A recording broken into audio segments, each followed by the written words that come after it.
menambahkan tentang beban dan juga tantangan menulis Scopus bagi para peneliti terutama di institusi negara di BRIN. Saya persilakan bagi Mas Islam. Oh ya, eh, baik. Terima kasih Mas Egi dan terima kasih pula teman-teman PPI UK yang mengundang saya untuk bisa bercerita dan berbagi soal publikasi ilmiah ini, khususnya bagi teman-teman yang nanti akan mengabdi ke Indonesia ya. Izin saya share screen dulu ya Mas Egi dan teman-teman ya. Dan saya juga ucapkan salam hormat pada sahabat saya Mas Doli dan juga Pak Iswandi, guru saya.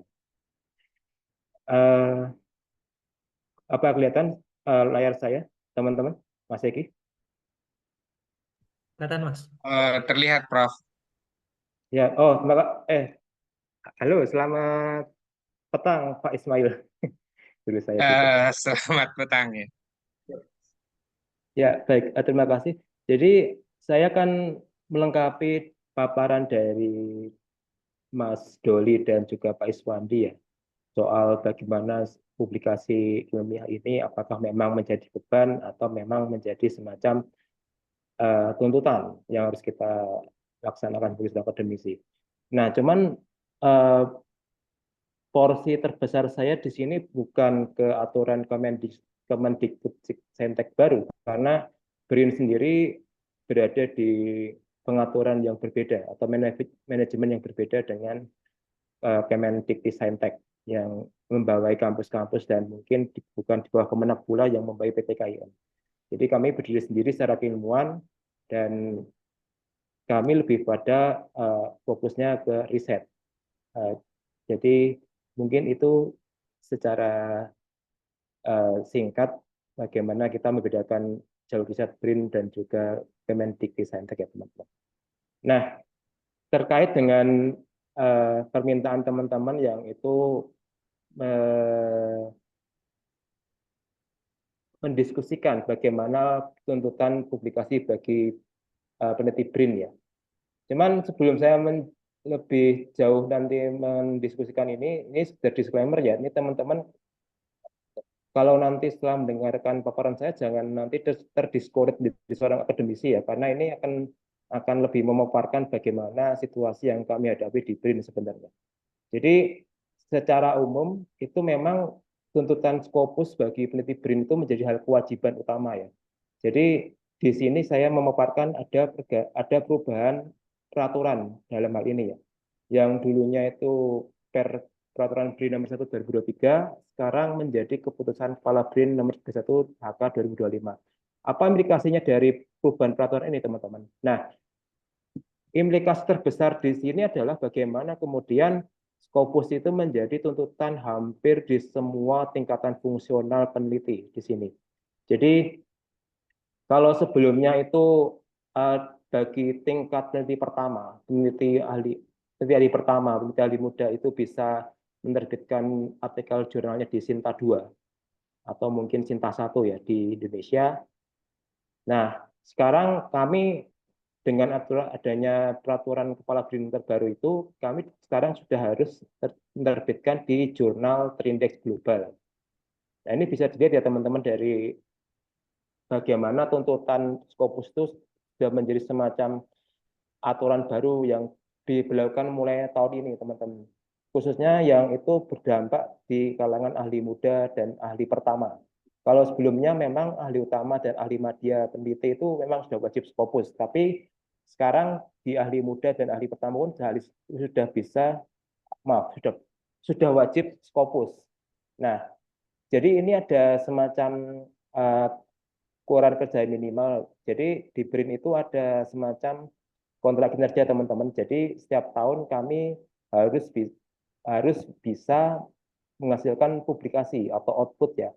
Yang utama jelas itu jurnal Scopus ya, yang bisa teman-teman lihat ada yang itu berbeda setiap level. Cuman di sini kita bisa mengasumsikan bahwa bagaimana publikasi Scopus itu menjadi semacam syarat mutlak bagi evaluasi kepegawaian di BRIN sebenarnya. Nah, di bawahnya tentu ada buku. Nah, kalau buku dan di bawah-bawahnya lagi itu tidak tidak terlalu mengikuti aturan harus internasional. Di tingkat ahli utama dan ahli media itu memang mereka wajib internasional, tapi di ahli muda dan ahli pertama masih bisa diterbitkan atau menerbitkan bab buku atau bunga rampai di penerbit nasional. Artinya di sini ada perbedaan ya teman-teman ya. Kalau jurnal wajib Scopus, tapi kalau yang keluaran publikasi lain, misalnya buku, book chapter, lisensi, dan paten itu tidak harus internasional. Nah ini yang menjadi implikasi peraturan Kepala BRIN yang terbaru. Jadi bagaimana kemudian mau nggak mau di setiap tahunnya peneliti BRIN itu harus bisa menerbitkan jurnal Scopus untuk bisa mengamankan keluaran kerja minimalnya teman-teman. Jadi seperti itu awalnya. Nah ini contoh lain keluaran output yang harus dihasilkan. Misalnya tadi ada jurnal, book chapter, monograf buku, paten. Nah ini bagi yang teman-teman yang di ilmu eksakta, misalnya ada varietas, kemudian ada hak kekayaan intelektual dan naskah akademik. Artinya memang di sini yang menjadi concern dari BRIN sekarang itu adalah bagaimana kemudian publikasi global itu harus dimajukan. Karena memang itu terkait dengan misi utama BRIN yang ingin menjadi semacam world leading research institution kan. Jadi memang Scopus itu menjadi semacam kewajiban resmi yang itu harus dilekatkan pada setiap peneliti teman-teman. Jadi ini salah satu indikator mengapa wajib Scopus karena memang terkait dengan tuntutan kepegawaian atau di sini yang dikhususkan keluaran kerja minimal. Nah, mengapa Scopus itu juga penting selain tadi buat kepegawaian, tapi juga buat evaluasi kinerja teman-teman. Jadi kami di BRIN itu ada semacam SKP ya. Mungkin kalau teman-teman yang ada di sini itu ASN pasti tahu ini ya. Bagaimana kemudian setiap tahun ASN itu harus ada penilaian SKP, sasaran kinerja pegawai. Yang itu nanti menentukan konversi angka kredit, teman-teman. Jadi yang kita bisa lihat di sini di tabel ini, misalnya kalau dia sangat baik, maka tunjangan kinerjanya akan 100%, tergantung dari tingkatan fungsional yang bersangkutan, apakah beliau itu ahli media, ahli utama, ahli pertama, atau ahli muda. Nah itu sampai skor 9 sampai skor 100 itu berarti tukinnya baik. Tunjangan kinerja ini 100%. Tapi kalau di bawah 100, ya bisa teman-teman lihat di tabel, tunjangan kinerja mungkin tidak akan 100% ya. Bisa 90, bisa 80, bahkan yang paling parah bisa sampai 20%. Kalau memang yang bersangkutan tidak itu underperform ya, atau mungkin tidak menghasilkan publikasi selama jangka waktu tertentu. Jadi memang di sini tuntutan Scopus itu yang kemudian menjadi alasan kami pula untuk tetap harus bisa menulis etika internasional karena juga terkait dengan perolehan tunjangan kinerja tiap tahunnya teman-teman melalui evaluasi SKP. Nah, selain tadi mengapa tuntutan Scopus itu penting buat kepegawaian, buat pengamanan tunjangan kinerja, tapi juga untuk kepangkatan teman-teman. Jadi yang bisa kita lihat di sini misalnya, kalaupun kita itu setiap tahunnya bisa menghasilkan 3 jurnal Scopus konsisten, dan itu akan berimplikasi pada ranking kinerja sangat baik, dan itu bisa berdampak pada kenaikan golongan ruang kita kalau sebagai ASN ya. Misalnya regulernya itu 2 tahun, 2 tahun, 2 tahun. Cuman kalau misalnya itu tidak mendapatkan predikat sangat baik, mungkin sama dengan ASN di kementerian atau Pemda lain yang harus 4 tahun secara reguler. Jadi memang di sini teman-teman kita bisa melihat bagaimana tuntutan Scopus bagi peneliti BRIN itu menjadi semacam ya bisa tuntutan, bisa juga beban, karena itu terkait pula dengan karir kita masing-masing sebagai akademisi. Kalau kita konsisten publikasi Scopus setiap tahun, maka jenjang karir kita akan naik, 2 tahun sekali naik pangkat, naik golongan, naik fungsional. Cuman kalau kita underperform, ya akan berdampak pula sebaliknya ke karir kita. Kenaikan pangkat kita mungkin tidak sama dengan mereka yang sangat baik ya. Atau mungkin dalam satu angkatan PNS itu ada yang langsung bisa 2 tahun sekali naik golongan ruang, misal selama 4 tahun dia bisa naik 2 kali golongan ruang, tapi ada pula yang dia hanya sekali naik golongan ruang, teman-teman. Jadi memang disinilah yang menjadi alasan mengapa Scopus itu menjadi tuntutan sangat wajib untuk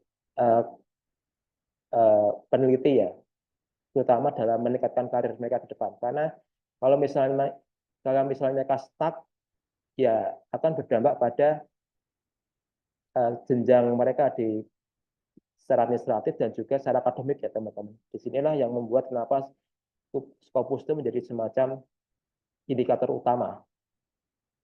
Nah, lalu bagaimana kalau kita tidak bisa menghasilkan jurnal Scopus di tiap tahunnya? Konsekuensi logisnya adalah mungkin di sini yang tadi saya sempat singgung ya, misalnya tukin akan terpotong, tunjangan kinerja akan terpotong, misalnya yang dulunya itu bisa mendapatkan kurang lebih 5 juta, mungkin terpotong menjadi semacam 4.500.000, atau mungkin kalau terpotong lagi 3 juta misalnya. Dan kalaupun tidak bisa lolos atau mungkin tidak bisa memenuhi kewajiban Scopus atau mungkin publikasi lain yang itu mendukung, itu akan diberhentikan menjadi seorang peneliti teman-teman. Jadi memang di sini kita bisa simak bagaimana kemudian kita itu selalu ada, kalau bagi mereka yang itu belum mencapai Scopus atau mungkin publikasi lain ya, itu akan ada semacam beban hutang ya. Misalnya di tahun 2025 ini mereka tidak berhasil, maka beban kinerja mereka harus bertambah satu lagi misalnya. Misalnya ambil contoh si A itu tahun ini tidak Scopus, maka tahun depan dia harus bisa menghasilkan 2 artikel Scopus misalnya. Jadi seperti itu teman-teman. Jadi kekurangan kinerja kita di tahun berjalan itu akan menjadi hutang kita yang harus kita lunasi di tahun depan atau tahun-tahun berikutnya teman-teman. Jadi inilah yang membuat kenapa Scopus itu ya bisa menjadi semacam ya beban, tuntutan, kewajiban dan sebagainya teman-teman. Jadi inilah yang membuat kami itu harus sekarang ini berorientasi pada penulisan Scopus. Nah, lalu apa poin penting dari tuntutan kewajiban Scopus ini bagi peneliti BRIN teman-teman? Jadi yang tadi saya sempat singgung ya, bahwa di antara indikator output publikasi yang tadi disebutkan ya, misalnya soal varietas, paten, HKI, book chapter, bab buku, atau mungkin buku monograf. Yang paling utama itu memang publikasi Scopus, karena itu terkait dengan kontrak kinerja Persatuan Kerja di BRIN, teman-teman.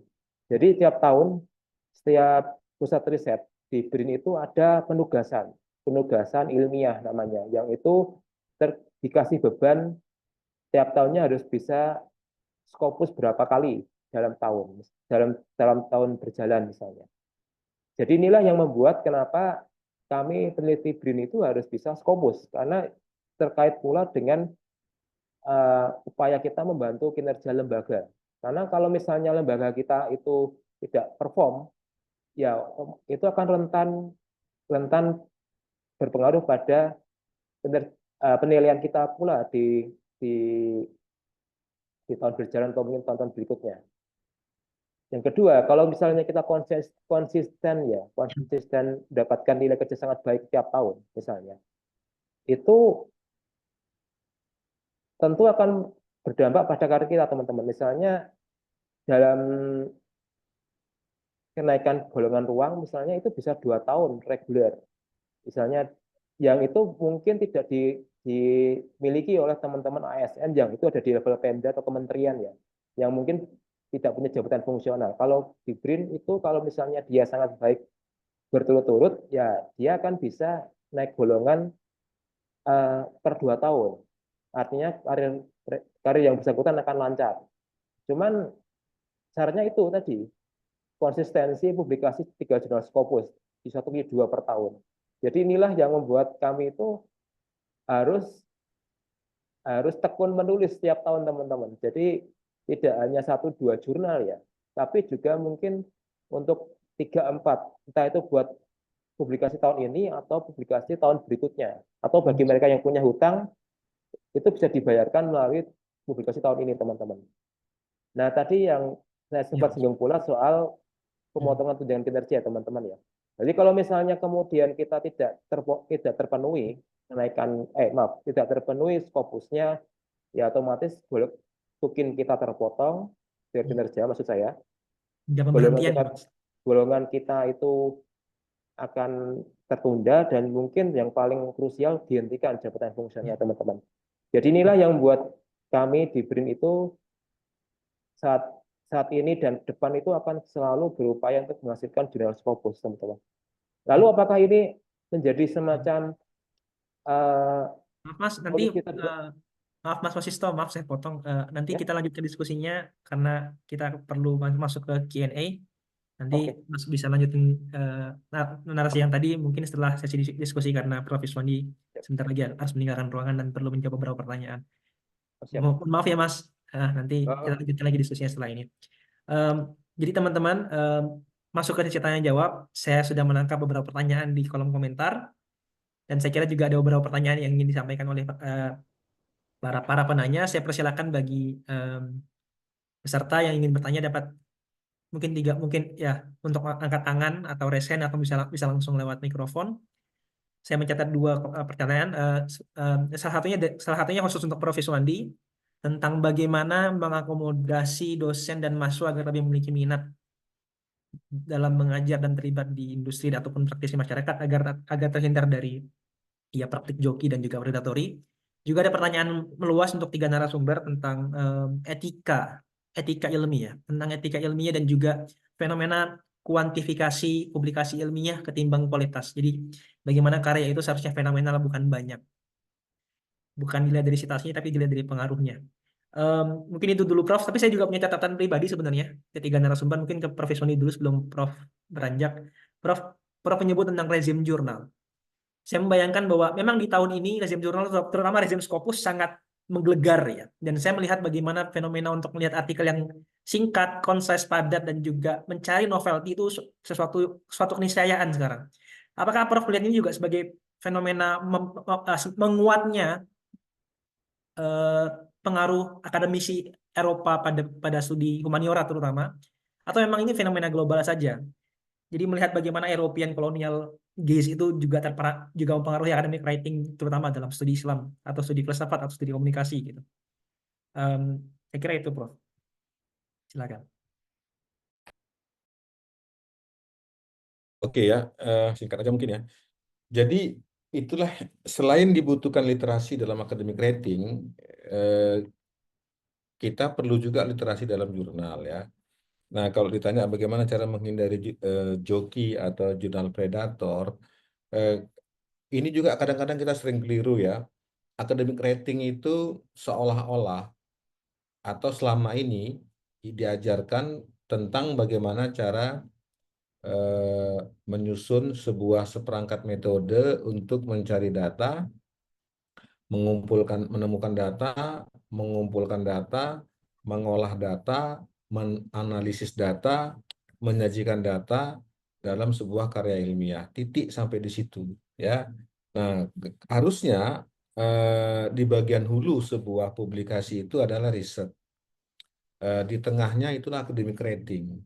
Di bagian hilirnya itu publikasi. Nah, walaupun porsi publikasi ini nggak sepenting academic writing, tidak sepenting metodologi penelitian, tetapi posisinya bisa menentukan. Sebab kalau Anda salah dalam mempublikasikan sebuah manuskrip, dampaknya kan rugi, tertunda, ditolak, karena ditolak, dan seterusnya. Karena itu walaupun dia nggak begitu penting, tapi dia penting pada akhirnya, harusnya kurikulum tentang academic writing juga menyertakan materi-materi tentang predatory jurnal, ciri-cirinya, tanda-tandanya, kemudian ekosistemnya, termasuk lingkupnya. Nah ya, mengapa joki itu bisa muncul? Karena ekosistemnya mendukung. Ya. Saya ini sedang menangani ribuan mahasiswa pelajar kita di Mesir. Karena sistem pendidikan di Mesir sebagai contoh itu nggak mengenal batas sebenarnya. Siapa aja yang mau kuliah bisa ke sana, ke Mesir.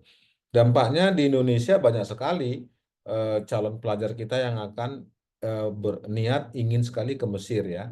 Eh, Besarnya pasar, besarnya permintaan membuat besarnya pelaku di situ. Nah, muncullah mediator-mediator yang kadang-kadang justru seperti mediator apa seperti perusahaan TKI jadinya ya. Ke sana bukan untuk kuliah tapi untuk bekerja. Oke, itu kira-kira. Jadi karena peraturan mengharuskan wajib sementara maka muncul lalu. Nah, ini yang harus dipahami ekosistem itu ya untuk pertanyaan yang pertama. Yang kedua tentang etika ilmiah. Ini masing-masing jurnal juga sebenarnya bisa berbeda-beda ya. Masing-masing kampus juga bisa berbeda-beda. Dan saya yakin nggak semua kampus punya etik clearance ya, termasuk Jogja. Win Jogja belum punya etik clearance eh, dan ternyata susah menerapkan etik clearance karena contohnya aja nih ya, penggunaan AI itu etis atau tidak. Ini kalau dilihat nanti mazhabnya beda-beda itu ya. Singapura membolehkan, nanti Chicago hanya tools segala macamnya. Jadi nah kalau kita atau kalau kita ya mungkin ya yang standar itu pakai KOPE itu aja ya. Saya lupa singkatannya tapi semacam konsensus bersama sesama pengelola jurnal dalam membuat kode etik dalam kode etik publikasi. Nah, eh, etika publikasi atau etika ilmiah dengan demikian nggak bisa juga ditarik seenak-enak penafsirnya, nggak bisa juga ditarik sebebas-bebas. Misalnya begini nih ya, orang yang cuman nempel nama, saya jujur saja, siapapun yang guru besar, kalau saya diundang atau saya tahu, hal pertama yang saya lakukan tahu nggak? Saya cek profil akademiknya di Google Scholar sama di Scopus, ya. Justru saya itu yang bagus tuh sebenarnya standar aja lah ya. Kalau masa kerja kayak saya 20 tahun, ya cukup punya 10-12 Scopus wajar lah. Setahun satu, setahun 2 tahun satu, 2 tahun satu. Tapi kalau ada orang yang punya Scopus sampai 300, itu justru mohon maaf ya, saya punya jawaban untuk itu dan saya bisa melakukannya. Bisa, bukan nggak bisa. Ya, semua mahasiswa bimbingan saya wajibkan publikasi Scopus cek dulu dia penulis pertama atau penulis kedua itu. Kalau dia penulis kedua atau penulis ketiga, itu pasti mahasiswa bimbingan.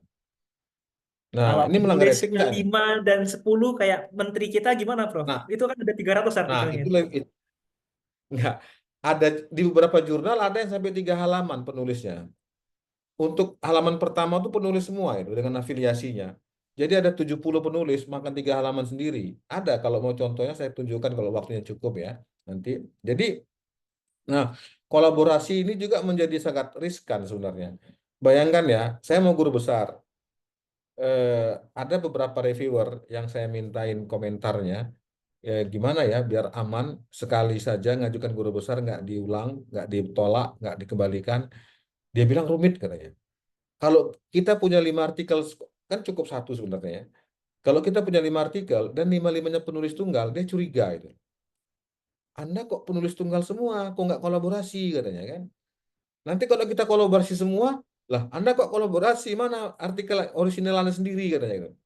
Itulah makanya 4 artikel guru besar saya untuk syarat guru besar itu kombinasi antara tulisan pribadi sama penulis kolaborasi. Penulis kolaborasi mau nggak mau, saya minta Anda berminat nggak gabung sama artikel ini. Oke, kalau berminat kita zoom itu masih pandemi ya.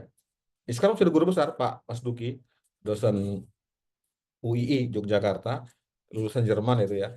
Mas, aku punya tema riset begini. Oh, bagus nih, gini, gini, gini, gini. Nah, itu yang kolaborasi sebenarnya. Ikut merancang riset desain. Memang saya penulis pertama, saya ngerancang semua. Begitu jadi dia ikut nge-review, ikut mereview bahasanya, ikut mereview datanya. Itu yang disebut kolaborasi. Tapi kok saya yakin ya, 90% kolaborasi kita itu abal-abal. Kenapa saya yakin? Angka 90% itu berangkat dari dugaan mayoritas orang yang saya temui. Orang yang saya temui itu rata-rata seperti itu. Saya sendiri sebenarnya eh, mempraktekkan, mengajak teman-teman, ayo kita riset, saya bawa dari nol ya. kita turun ke lapangan, ngecamp bareng 2-3 hari ke beberapa narasumber. Biasanya kita fokus di Sumatera Barat ya, karena Sumatera Barat tuh lokus passion saya itu di situ ya. Oke, nah dari situ kemudian beberapa dosen bahkan dekan, dosen senior gitu kan, ayo ya saya bagian pendahuluan, atau saya bagian analisis yang rumit, Anda bagian pendahuluan, tapi saya kasih timelinenya seperti ini. Itu 2 bulan nggak jadi juga tuh 4 paragraf itu, nggak jadi juga. Jadi saya bilang, kenapa kok susah? Nggak bisa mikir saya katanya kan. Kenapa? Karena menjabat, sibuk rapat, ngantar anak, ngantar istri, ya tenak teri, ngantar anak, ngantar istri. Akhirnya nggak sempat menulis. Saya bilang, Anda ceramah sempat, sempat. Nah itulah masalahnya saya bilang kan. Kenapa ceramah sempat? Ya karena Anda menganggap ceramah itu kewajiban. Sementara dosen itu dirubah mindsetnya ya. Dosen itu adalah peneliti yang diberi tugas tambahan mengajar. Itu doktrin saya untuk dosen-dosen. Ya, beda dengan guru. Guru itu pengajar yang diberi tugas tambahan meneliti. Makanya untuk dapat sertifikasi guru, dia harus punya produk penelitian. Ya. Nah, kalau dosen beda. Dosen itu peneliti yang diberi tugas tambahan mengajar. Makanya komponennya 40% tinggi loh.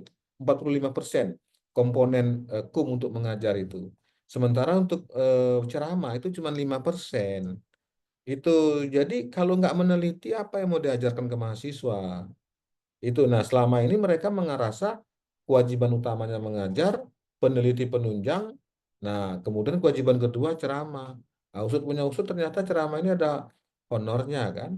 Sekali ceramah 500, seminggu 4 kali, 4 kali Jumat 2 juta. Udah lumayan, gaji pokok dia cuma 3 juta, 4 juta. Kecil loh gaji rektor itu. Ya, cuma 3. Ini juga persoalan lain sebenarnya ya. Kalau asisten ahli belum belum belum tersertifikasi itu cuma 3 juta. Saya aja gaji pokok saya 4.100.000, 3.700.000. Guru besar 4D, gaji pokoknya 3.700.000. Gaji pokok ya. Nah, beberapa perguruan tinggi di Malaysia itu menggoda-goda terus tuh, pindah aja ke Malaysia, pindah aja. Saya bilang enggak lah, jiwa saya merah putih. Saya bilang ya pokoknya sampai terus darah terakhir tetap di Indonesia. Saya nggak mau pindah. Nah, harusnya kawan-kawan yang LPDP itu jangan kabur aja dulu gitu ya. Kalau udah selesai kuliah, pulang, bertahan dalam suka duka kita sebagai warga negara Indonesia. Itu ya, saya rasa cukup dulu ya. Saya mau pamit ini. Kalau kurang puas nanti dibuat Zoom yang lebih panjang. Baik, Dan kalau Prof. bisa jangan pas puasa, nggak nggak konsen, nggak bisa minum kita. Kan ini Ya. kering mulut ya. Gitu Betul, aja ya. Prof. Selamat Mohon berbuka, maaf, saya Prof. pamit dulu Ya. ya. Terima Ya, kasih banyak, Prof. Assalamualaikum. Iswandi. Ya. Salam ya, salam dari sini. Salam. Salam berikutnya di Jogja. Oke, tadi pemaparan yang sangat menarik dan pernyataan yang cukup bombastis ya, sebagai closing statement bahwa 90% kolaborasi publikasi ilmiah kita hari ini itu abal-abal. Saya ingin kembali ke Mas Doli dan juga nanti saya akan kembali lagi juga ke Mas Sosisto tentang ini, tentang kolaborasi dan juga fenomena titip nama. Mas Doli sepakat gak sih dengan pernyataan ini? Eh, Kalau 90% enggak juga ya, enggak sampai 90% ya saya rasa Mas Egi. Jadi kalau untuk perhitungannya ya susah dikalkulasikan ya. Tetapi eh, sebenarnya banyak faktor ya yang bisa membuat kolaborasi itu eh, ideal atau tidak ya. Seperti yang saya sampaikan tadi, satu artikel itu digarap masing-masing ya. Artinya kalau seandainya ada 5 orang bertanggung jawab satu artikel kayak gitu kan, atau fokus risetnya sama, itu kan dapat 5 ya. Saya Mas Egi, saya sampai sekarang belum pernah menerapkan itu ya. Nah, belum pernah menerapkan itu. Namun kebanyakan dari kolaborasi yang diterapkan di khususnya di info jurnal itu lebih kepada misalnya seseorang yang disampaikan oleh Pak Iswandi tadi, seseorang itu sudah seperti mempunyai artikel, nanti kan akan direvisi kemudian atau dibahasakan atau di proofread dan lain sebagainya. Jadi artinya kalau dipersenkan juga itu kan juga nggak 50-50 kan jadinya. Jadi artinya kontribusinya jelas kayak gitu. Lebih kepada kontribusinya apa di sana kan? Apakah dia sebagai riset desain atau sebagai translator dan lain sebagainya. Selama kontribusinya jelas, itu kolaborasi itu bisa dikatakan ideal ya. Artinya itu sesuai dengan aturan yang ditetapkan oleh pemerintah atau yang disampaikan oleh Prof. Irwansyah dari Unhas itu mengatakan bahwa seseorang dia ngetik daftar pustaka saja itu sudah bisa dijadikan oleh kolaborator ya atau teman kolaborasi. Tetapi apakah bisa kita katakan bahwa kontribusinya banyak? Tentu tidak kan? Tentu sangat sedikit ya ngetik daftar pustaka saja atau memasukkan referensi ke Mendeley itu kan sangat sedikit sekali kontribusinya. Itu kembali kepada pribadi masing-masing sih saya rasa untuk menetapkan itu ya. Ya, itu pernyataan yang menarik, Mas, tentang ini ya, fenomena titip nama dan juga rolling artikel. Saya ingin kembali ke Mas Susisto, karena tadi ada materi yang belum terpaparkan dari Mas Susisto tentang beban dan juga tanggung jawab peneliti BRIN dan juga sistem punishment ya, termasuk pemberhentian. Saya penasaran, Mas, karena di BRIN itu saya sering kali menemukan, terutama artikel humanities, misalkan satu artikel Scopus diterbitkan lima-limanya orang BRIN. Di Facebook kemarin ada kritik dari Pak Wasisto, dari Pak Sunarwoto, maaf Pak Sunarwoto, dari UIN Jogja, yang menyebut ini artikel abal-abal karena walaupun peneliti BRIN 5, cuman ini tidak didasari pada riset yang serius. Dan sama di bidang saintek juga hal yang sama juga kita baca. Nah, sebenarnya itu fenomena titip artikel juga atau memang karena orang-orang BRIN ingin sekedar melepas tanggung jawab penerbitan aja sih? Dan gimana sebenarnya problem di internal BRIN hari ini? Ya, baik. Terima kasih Mas Egi dan teman-teman. Jadi memang di sini yang perlu kita lihat, kolaborasi itu menjadi semacam kunci penting bagi setiap peneliti BRIN untuk bisa bertahan di dunia akademik ya. Dan memang fenomena titip nama dan sebagainya itu mungkin bisa tuduhan yang sifatnya subjektif atau objektif ya. Karena memang di mungkin 2 tahun sebelumnya ya ada memang satu artikel itu sampai 10 orang malah. Dan itu yang kemudian memicu adanya hukuman disiplin kan bagi peneliti-peneliti yang terlibat itu. Karena memang ada indikasi titip nama, ada indikasi sekedar menulis seadanya, sehingga memang ada punishment penurunan pangkat golongan kalau nggak salah. Saya tidak. Nah, cuman di sini yang perlu kita katakan begini. Terlepas dari tuduhan titip nama atau mungkin dan sebagainya, kami di BRIN itu berusaha untuk bisa membangun jejaring dengan teman-teman dimanapun, entah itu diaspora atau mungkin dosen-dosen atau periset LSM, NGO dan sebagainya, supaya kami juga bisa kemudian mendapatkan insight baru dari tema-tema yang teman-teman kerjakan. Karena begini, riset di BRIN kan belum tentu semuanya kan publish setiap tahunnya. Dan bisa jadi riset-riset yang dikerjakan oleh teman-teman diaspora atau mungkin teman-teman dosen atau mungkin lain sebagainya itu akan lebih menjual daripada riset yang dikerjakan oleh orang BRIN. Karena itu tadi ya, kita setiap tahunnya itu ibarat harus punya kail pancing 5 atau 6 kali, Mas Egi dan teman-teman. Karena belum tentu tulisan yang kami kerjakan itu akan terbit tahun ini juga gitu. Artinya apa? Di setiap tahun ini mungkin sudah jadi rahasia umum di BRIN ya, bahwa setiap peneliti BRIN itu harus bisa punya draft 5-6 artikel untuk bisa disubmit di berbagai macam jurnal. Karena sistem kami itu mengharuskan kami sekarang sudah menjadi peneliti yang multidisiplin, tidak harus terikat dengan aspek humanities, social sciences. Bahkan kami ada peneliti BRIN itu yang bisa ikut dalam penelitian nuklir malah, tapi dikaji dengan kajian social sciences. Nah, karena itu tadi kami di sini itu memang dipaksa untuk bisa bertahan atau mungkin untuk bisa memenuhi kewajiban administratif. Sehingga cara apapun pun kami lakukan untuk bisa kolaborasi ya, entah itu nulis bareng atau mungkin bikin spesial isu buat jurnal atau kita bikin conference yang itu memang ada outputnya publikasi, entah itu proceeding atau itu edited volume atau jurnal. Jadi seperti itu Mas Egi dan teman-teman ya. Karena yang tadi saya sampaikan di awal, kalau kami tidak terpenuhi outputnya, ya implikasinya ke keluarga kan, misalnya token terpotong, karir stuck, atau mungkin mutasi ke luar BRIN malahan yang paling sekarang terjadi. Jadi memang di sini anu ya, tuduhan itu saya pikir mungkin beliaunya tidak tahu yang kami rasakan di BRIN ya, di internal.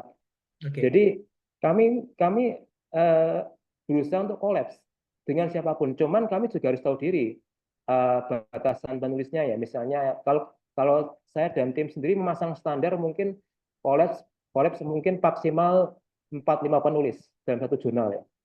Lebih dari itu kami tidak bisa. Karena karena itu terkait dengan etika kami yang kami terapkan kan. Karena kalau banyak banyak banyak penulis akan mencurigakan. Cuman masalahnya di sini adalah teman-teman di Eksakta itu banyak banget jumlah penulisnya. Kalau teman-teman lihat di jurnal-jurnal Eksakta itu kan bisa sampai 10 orang. Atau mungkin bisa 15 orang malah. Itu mah nggak apa-apa, lolos clear ethics. Nah ini yang mungkin yang menjadi dilema kami ya, bahwa standarnya beda antara ilmu eksakta dan ilmu social sciences ya. Kalau ilmu eksakta, kalau teman-teman lihat di jurnal nuklir, jurnal fisika itu kan bisa sampai 5-10 orang malah yang nulis dalam satu jurnal. Tapi kalau kami di social sciences pengen hanya 5. Dan saya pikir tuduhan itu sangat menyakitkan ya bagi kami di BRIN ya, karena kami sendiri juga harus bisa bertahan setiap tahunnya, harus bisa publikasi, sehingga apapun kami lakukan, yang penting tidak melanggar plagiarisme, tidak melanggar etika, yang penting waktu tercapai, berhitung. Oke, saya paham Mas. Berarti ada semacam dilema ya di kalangan para peneliti BRIN hari ini tentang desakan publikasi ilmiah. Jadi tetap harus mengejar setoran selama catatannya adalah tidak plagiasi, memenuhi standar etika dan juga secara terpenuhi. Ini sangat menarik ya. Ada juga catatan di komentar. Ini dari Mas Rahmat Ariwibowo mengirim artikel karangan Caroline Fry dan teman-teman tentang kritik sistem Sinta dan juga perankingan di Indonesia hari ini, dibalas oleh Sarjana Indonesia, comments on ranking researchers, diskusi tentang bagaimana sistem dan juga kuantifikasi publikasi ilmiah di Indonesia. Mungkin nanti Mas Doli dan juga Mas Fisto bisa merespon tentang itu. Saya juga punya pertanyaan, itu dari pertanyaan di komentar juga ada pertanyaan dari saya tadi lupa ya di bagian atas tentang bagaimana mekanisme funding. Tidak semua artikel Scopus itu gratis. Ada yang bayar proofread-nya, ada yang bayar reviewernya, ada yang bayar APC-nya. Apakah misalkan anak-anak muda mampu mencari tips cara untuk terhindar dari pembayaran itu? Atau jangan-jangan BRIN juga misalkan di sisi lain punya mekanisme pembiayaan atau reimbursement untuk APC jurnal supaya tadi tanggung jawab atau bebannya itu terpenuhi. Mungkin monggo Mas Doli dulu. Silakan Mas. Iya, jadi untuk APC atau biaya publikasi dan lain-lain itu memang kalau untuk mahasiswa itu susah ya mencari funding. Tetapi ada beberapa jurnal, saya pernah ketemu ya Mas Egi, itu mereka menyediakan funding ya, seperti jurnal yang di Amerika, Jurnal International Student yang kajiannya fokus siswa-siswa internasional itu menyediakan funding. Tetapi saya belum yakin dengan adanya funding yang disediakan itu bisa terkabulkan ya. Artinya kita bisa free dan lain sebagainya. Akan tetapi kalau di Indonesia itu kan tidak ada ya. Saya rasa semuanya disamaratakan, baik itu dosen atau mahasiswa, semuanya harus bayar. Nah, kemudian saya tertarik juga tadi yang disampaikan oleh Mas Wasis itu. Saya pernah dengar ya, dan pernah baca juga salah satu dari artikel yang diterbitkan 100 orang peneliti BRIN ya, kalau tidak salah itu, kayaknya sudah ditarik ya. Itu beritanya pun sudah ditarik ya. Artinya di suatu ketika itu peneliti BRIN itu, saya nggak tahu apa masalahnya, bersepakat menerbitkan satu artikel itu 100 penulis ya kalau tidak salah, sehingga menjadi pembicaraan hangat ya di kalangan akademik itu waktu saat itu. Dan jurnal yang mempublishnya juga jurnal yang bagus ya, NDBI di Swiss kayak gitu. Kemudian saya pernah juga dengar dari teman, salah satu peneliti BRIN juga, ternyata Q1 sampai Q4 di BRIN itu beda ya sama kita di PTKIN, kayak gitu. Artinya nilainya misalnya di BRIN itu, di kita itu Q1, di BRIN itu mungkin saja Q2 atau Q3, kayak gitu. Nah, sehingga itu kan menjadi dilema ya, seperti disampaikan oleh Mas Wasis tadi. Kalau Mas Wasis mau mutasi, saya sarankan mutasi di Kemenak aja, Mas. Ya memang Kemenak itu ikhlas beramal sangat mudah publikasi. Itu menarik, catatannya menarik Mas Doli. Tentang dilema publikasi dan anak-anak muda yang berusaha mencari solusi. Memang benar Mas Doli. Jadi kalau misalkan mahasiswa itu kadang dikasih semacam keringanan ya. Saya sendiri sebagai mahasiswa di Edinburgh itu dikasih diskon untuk publikasi di berbagai jurnal Taylor and Francis. Routledge juga seingat saya. Tapi nggak semua jurnal. Jadi hanya beberapa jurnal yang terafiliasi sama Edinburgh dan memang yang Edinburgh berlangganan. Kembali ke Mas Wasis, jadi ada respon pertanyaan juga tentang standarisasi. Saya juga punya pertanyaan sedikit Mas tentang tadi syarat Q1 Q2 per tahun itu, apakah itu harus first author atau memang boleh penulis kelima sebenarnya? Oke, jadi ini mungkin mulai dari EPC dulu ya Mas Egi dan teman-teman ya. Jadi untuk EPC, BRIN itu tidak menanggung. Itu pernyataannya harus saya tegaskan di awal. Jadi yang kami lakukan di BRIN, teman-teman peneliti itu ya kemudian berkorban tunjangan kinerjanya untuk bisa membayar EPC itu. Misalnya ada yang ikut saweran, misalnya kalau EPC-nya itu 7,5 juta, dia kalau belinya 5 ya 500.000 per orang atau 1.500.000, atau mungkin disesuaikan dengan jenjang fungsionalnya. Kalau yang utama mungkin lebih besar daripada yang muda dan sebagainya. Jadi yang pertama itu EPC tidak ditanggung. Cuman begini, yang kami lakukan sebenarnya kami juga ingin terbit di jurnal-jurnal yang itu tidak berepisi ya, misalnya di jurnal-jurnal Brill, Taylor Francis, atau mungkin jurnal-jurnal Elsevier dan lain sebagainya. Cuman yang kami khawatirkan yang tadi saya sebutkan di awal, kami terjebak pada dilema output tiap tahunnya. Karena kan yang kita lihat jurnal-jurnal yang terbit di Taylor and Francis atau mungkin Elsevier, Brill, atau mungkin Sage Open itu kan tidak semuanya terbit di tahun berjalan. Masalahnya di situ masalahnya adalah kita dituntut harus publikasi di tahun berjalan. Itu masalahnya. Jadi antara jurnal dengan BRIN itu beda manajemen. Ini yang buat kami itu dilema sebenarnya. Akhirnya ya kemudian ya banyak teman-teman itu ya kemudian ada yang terindikasi masuk dalam Scopus ya. Misalnya ini saya mohon maaf sebut nama ya. Misalnya Turkish Studies atau mungkin Al Zimbabwe Journal something atau mungkin apalagi ya kemarin tuh. Banyaklah yang itu memang mereka Q1 Q2. Cuman kami anggap di BRIN itu jurnal predator. Nah, padahal itu yang sebelumnya banyak menyelamatkan karir teman-teman di BRIN. Tapi mereka kemudian karena ada aturan terbaru itu ya harus putar otak lagi kan. Jadi memang di sini yang kami lakukan ya kemudian seminimal mungkin kami istilahnya menghindari jurnal EPC, Mas Egi dan teman-teman. Kami berusaha untuk menarget jurnal-jurnal yang non EPC. Caranya adalah kami sering banget atau yang saya lakukan di BRIN dalam mengontak teman-teman dosen asing, misalnya untuk diajak kolaborasi atau mungkin diajak untuk menulis bareng, karena itu untuk meminimalkan proofreading fee yang mahal, Mas Egi dan teman-teman ya.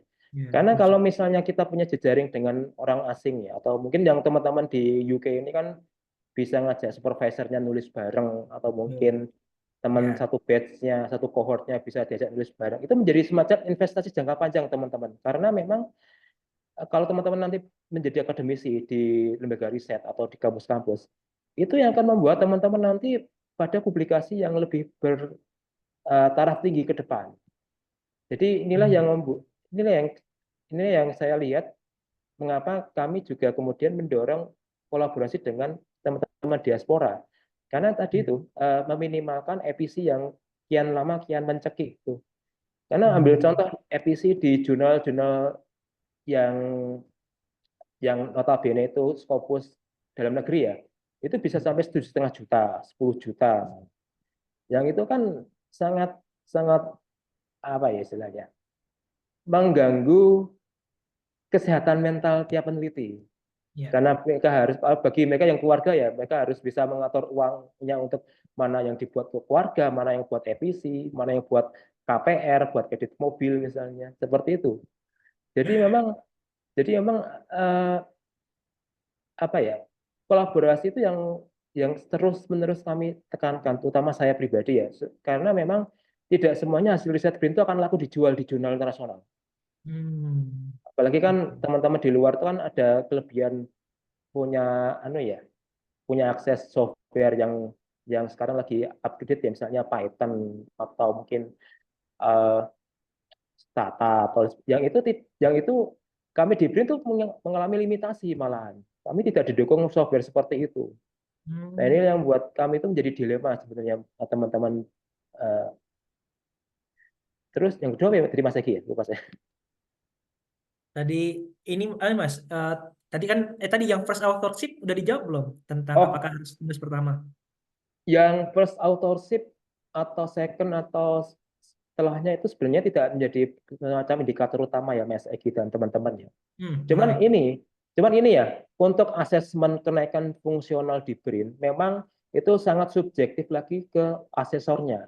Karena bisa jadi dia akan melihat yang mengajukan kenaikan fungsional kok tidak first author, itu akan dikembalikan lagi syaratnya.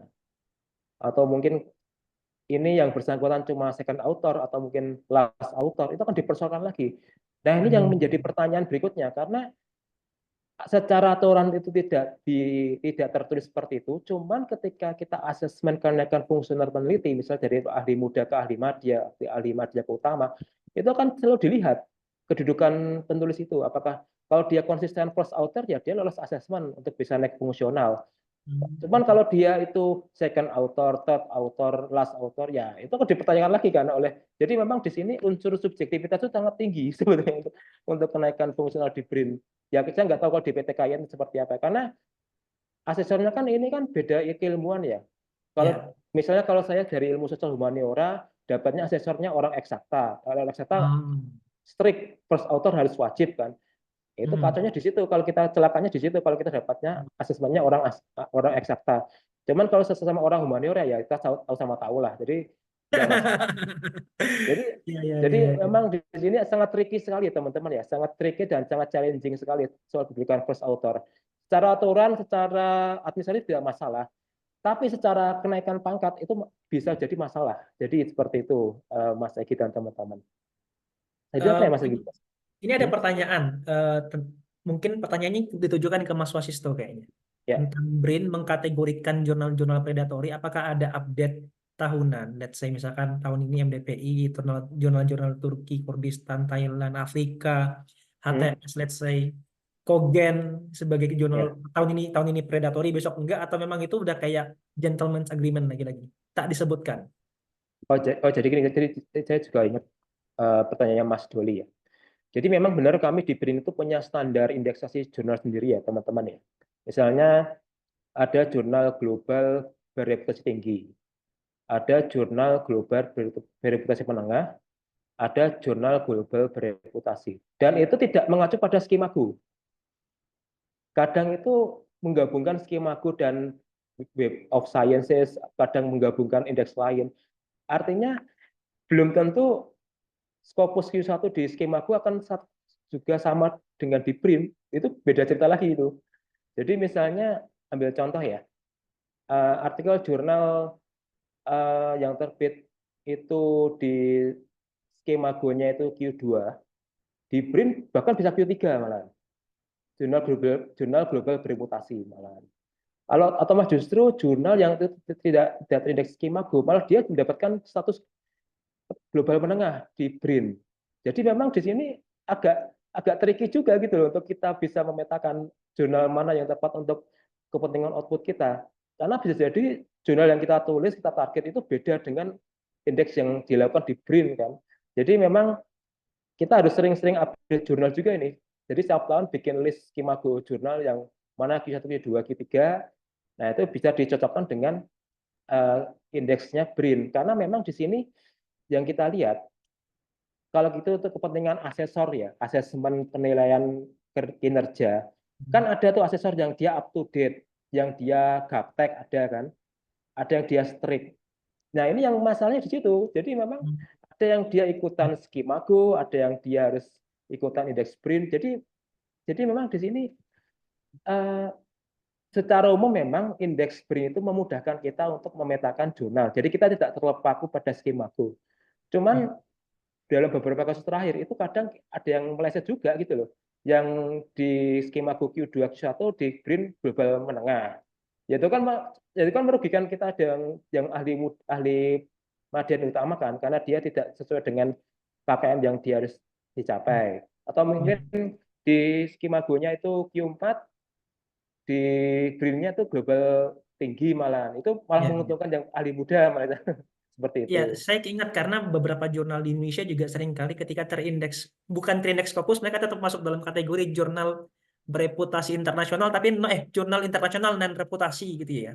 Ya. Jurnal internasional tapi non reputasi, non reputed international journal. Itu menarik. Ini ada Nah, itu komentar yang dari teman-teman di kolom komentar, Mas Wasisto. Ini kayak orang-orang BRIN tuh kesannya kayak menggunakan dana tukin untuk bayar, untuk dapat tukin tuh kayak gali lubang tutup lubang gitu. Jangan salah teman-teman, ada yang sampai berhutang di bank malah untuk bisa membayar EPC. Ada yang sampai menggadaikan SKPNS-nya malah. Ini saya bicara realita ya teman-teman ya. Ini bukan menakut-nakuti teman-teman untuk jadi peneliti di BRIN ya. Cuman tuntutan kami kemudian adalah bagaimana mengamankan output tiap tahunnya. Dan kalau misalnya tukinnya sudah diamankan buat KPR, buat kredit mobil ya, EPC-nya dari mana ya? Utang bank lah. Iya. Ini Jadi ada memang catatan menarik dari Prof Ismail Weke nih. Prof, salam hormat Prof. Tidak semua, mungkin Prof bisa open mic Prof. Kalau misalkan ada pernyataan respon terhadap para narasumber, Prof, monggo Prof. Ya, makasih Egi. Saya itu kemudian begini, kalau orang mau jadi pengusaha itu kan ada HIPMI. Orang mau jadi cendekia tidak ada. Maka kita ini menjadi sarjana, akademisi, saya itu trial and error. Tetapi lagi-lagi saya sudah publikasi dengan Prof. Dasapta, Prof. Juneman, dan sebagainya. Ada itu komentar saya terkait Sinta. Bagaimana kemudian orang bule melihat kita. Ya tidak bisa juga orang bule menghakimi kita dengan cara kita. Makan soto di Jogja dengan makan coto di Makassar, dua hal yang berbeda. Dan tidak ada yang salah dan tidak ada yang keliru di situ. Ya. Yang kedua, bagaimana cara membayar APC? Orang Indonesia paling kreatif seluruh dunia. Kita ber-HMI, ber-PMI, ber-IMM, kan nggak punya duit, tapi bisa jadi mengerjakan proyek besar. Apalagi kalau hanya Scopus 50 juta, barang kecil itu. Lalu apa masalahnya? Kalau saya umpamanya dapat sumbangan dari teman yang politisi, lagi banyak duitnya, kan boleh.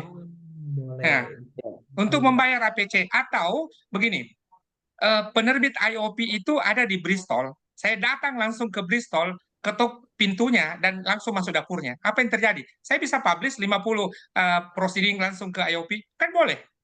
Karena saya kenal ordal. Jadi ya gunakan cara-cara kreatif sepanjang tidak melanggar aturan. Kan bedanya guru dan dosen itu sederhana. Kalau guru hanya mengerjakan yang disuruh, yang diperintahkan, kalau dosen mengerjakan apa yang tidak dilarang, kan tidak ada larangan. Nah, masalahnya begini, Prof. Ismail, di BRIN itu kan orangnya beraneka ragam. Artinya ada yang ex-litbang Kementerian A, Kementerian B, Kementerian C. Yang itu kan litbangnya bukan core bisnisnya kantor masing-masing gitu loh. Dan memang akses ke ordal, akses ke jurnal itu kan tidak semuanya orang memiliki seperti itu. Jadi mungkin yang punya itu mungkin orang mantan eksman atau mungkin mantan peneliti yang mungkin punya jejaring kesehatan. Kalau orang-orang yang ex litbang tertentu misalnya belum tentu punya juga. Jadi memang di sini jadi semacam disparitas sebenarnya. Ya, maka kemudian itulah gunanya Prof.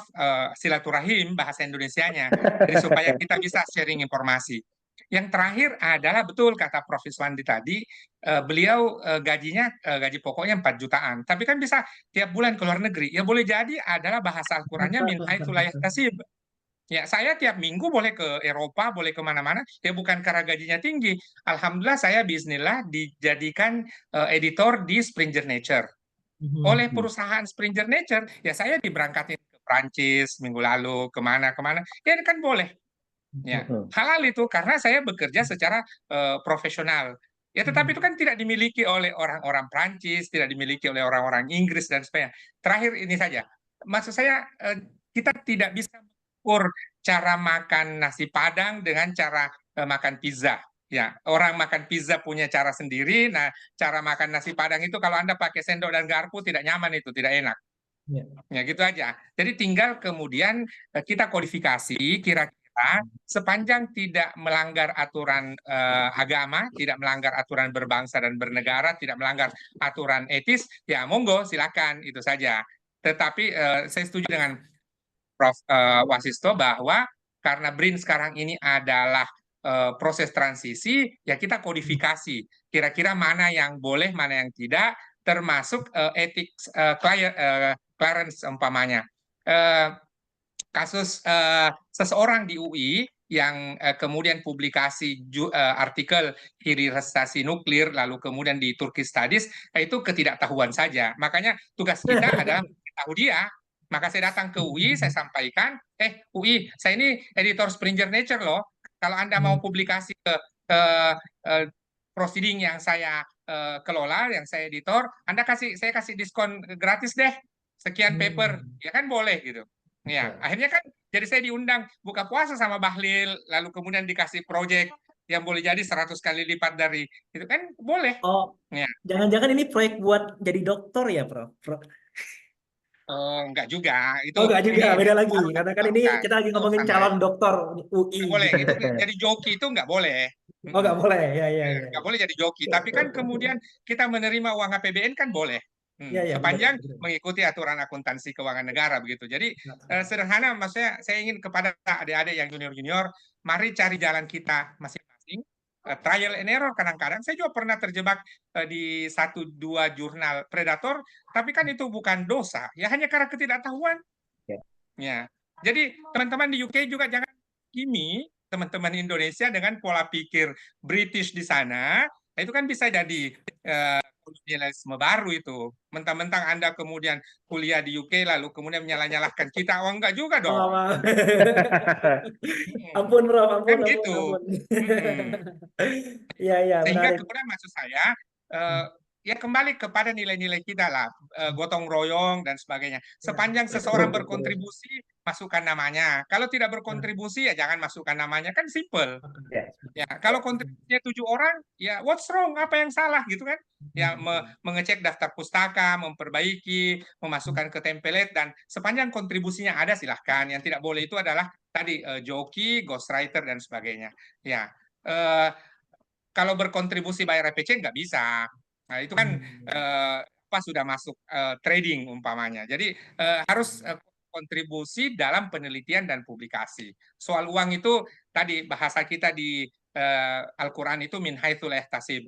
Barang siapa yang punya banyak teman ya banyak aja APBN. APBN efisiensi kan APBD tidak. Ya, APBD ada 500 lebih. Kalau APBN dan APBD stuck kan ada APBN-nya Malaysia, ada APBN-nya Thailand, ada APBN-nya Vietnam yang kita boleh kerjakan. Ya, jadi orang Indonesia itu terlalu panjang akal dalam arti yang positif.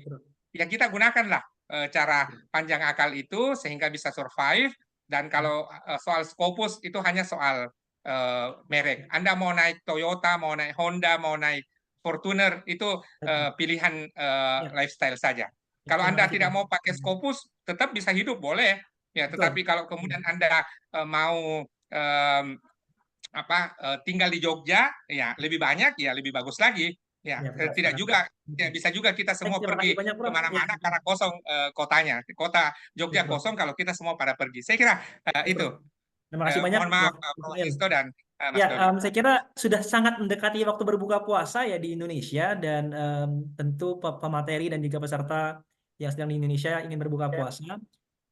Saya selaku moderator ingin mempersilakan sesi penutup sekaligus juga mempersilakan salah satu panitia PPI UK untuk memperkenalkan bagian dari proyek atau program kami di ISF kepada Kak Sherly.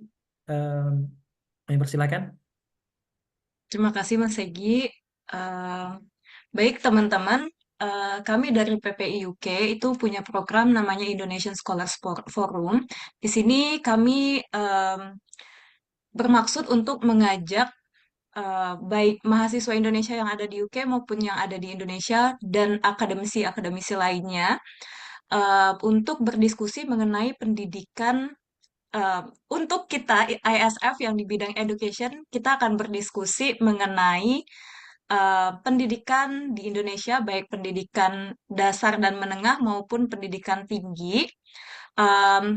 Dari PPUK kami memberikan wadah dengan adanya Indonesian Scholars Forum dan ada 2 program utama. Yang pertama itu adalah adanya WhatsApp group untuk berdiskusi dan yang kedua adalah event bulanan seperti hari ini, webinar seperti hari ini.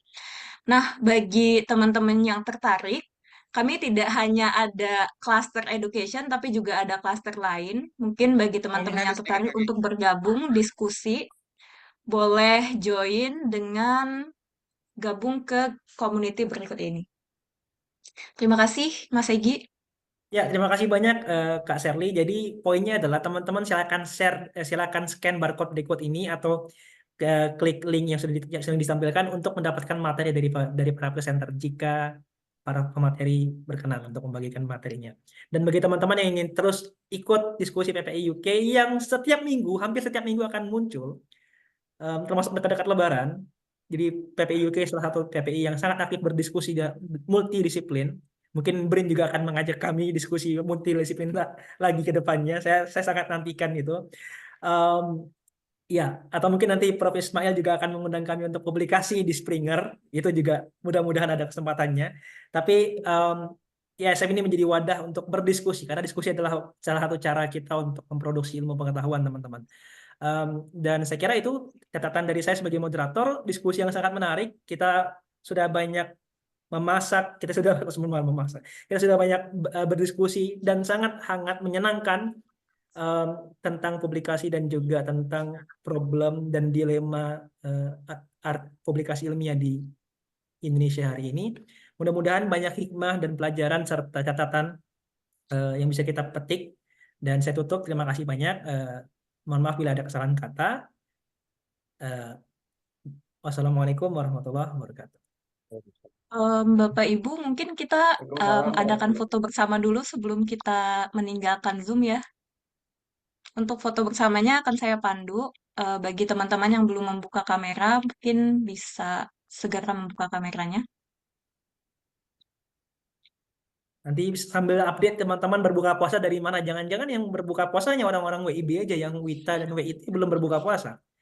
Masih Udah. ngabuburit bareng kita ini. Ini sudah mau Isya Kayaknya dia. Oh, Mas sudah mau Isya, Ismail bro. sudah berbuka itu udah lama. Oh iya, malah benar WITA.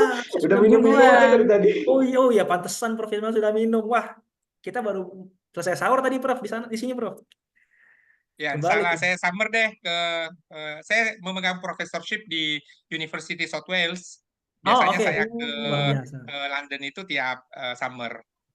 Nanti berkabar, Prof. Baik. Insya Allah, Prof. Kalau misalkan Insya nanti Allah. Prof. Kita akan Teman-teman yang undang lain juga ada jadi- yang mau membuka kamera lagi Ya. dalam Kami hitungan lagi ketiga mengelola ya. itu program doktor 24 di 12 perguruan tinggi di Eropa. Ini lagi memberi sosialisasi untuk rekrutmen mahasiswa S2 dan S3. Tapi saya lebih prefer dari Timur sih, dari Papua biasanya saya luluskan. Oke, itu Baik, di teman-teman. Oke, menarik, Prof. Saya mulai dalam hitungan ketiga ya. 1, 2, 3. Sekali lagi, boleh bergaya. 1, 2, 3. Baik, terima kasih Bapak Ibu semuanya. Terima kasih. Masternya di Glasgow semester pertama, dia 2 tahun lalu kemudian semester kedua, semester ketiga, keempat boleh ke Praha, boleh ke Toronto, boleh ke Dublin. Dia 4 tahun, 4 semester S2-nya. Maaf Pak Ismail, saya lalu- potong. Ya, Bagi silakan. teman-teman yang belum mengisi daftar kehadiran, boleh silakan membuka chat.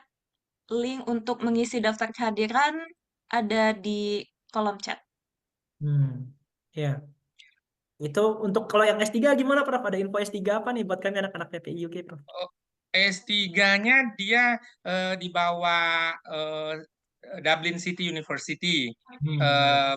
Apa programnya? Kita punya slot 24 ini, 24 kursi, 24 lowongan, dan itu untuk mereka boleh tersebar di 12 perguruan tinggi di Eropa. Programnya di bawah Erasmus Mundus. Mundus, oke. Lebih kepada peace, counter terrorism, dan sebagainya. Jadi interdisipliner. Ya, keren sekali, Bro. Nanti kalau misalkan Dan dia ada boleh ini, boleh mobility ke perguruan tinggi lain. Jadi contoh umpamanya masuk ke Glasgow, lalu nanti semester keduanya boleh ke Leiden dan seterusnya. Tapi ijazahnya dikeluarkan oleh perguruan tinggi yang menerimanya. Menarik. Oke, itu info buat teman-teman yang ingin mengikuti S2 dan S3, join degree atau mungkin nanti partial Bukan, join. ini dia bukan join degree. Emang programnya di situ. Kita alhamdulillah sudah tahun ketiga. Tapi nama koordinatornya ini Prof. Christian Kauner di University South Wales. Ya. Luar biasa. Jadi teman-teman, karena tadi sudah kita tutup acaranya, teman-teman dapat meninggalkan ruangan. Terima kasih banyak untuk para pemateri hari ini. Saya sangat bersyukur karena diskusi sangat menyenangkan. Kita juga mendapatkan banyak penjelasan dan pencerahan tentang topik kita hari ini, tentang situasi dan juga tentang polemik dan dilema publikasi ilmiah di Indonesia hari ini. Ya, kita akan nantikan perdebatan dan diskusi ke depannya. Insya Allah dari Cluster Education and Higher Education kita akan mengadakan lagi acara ke depannya dengan topik penyelenggaraan ulang ujian nasional Indonesia. Dan di slide lagi lah, Mbak, ya, kita akan mengundang beberapa narasumber. Jangan tunggu. Terima kasih semuanya.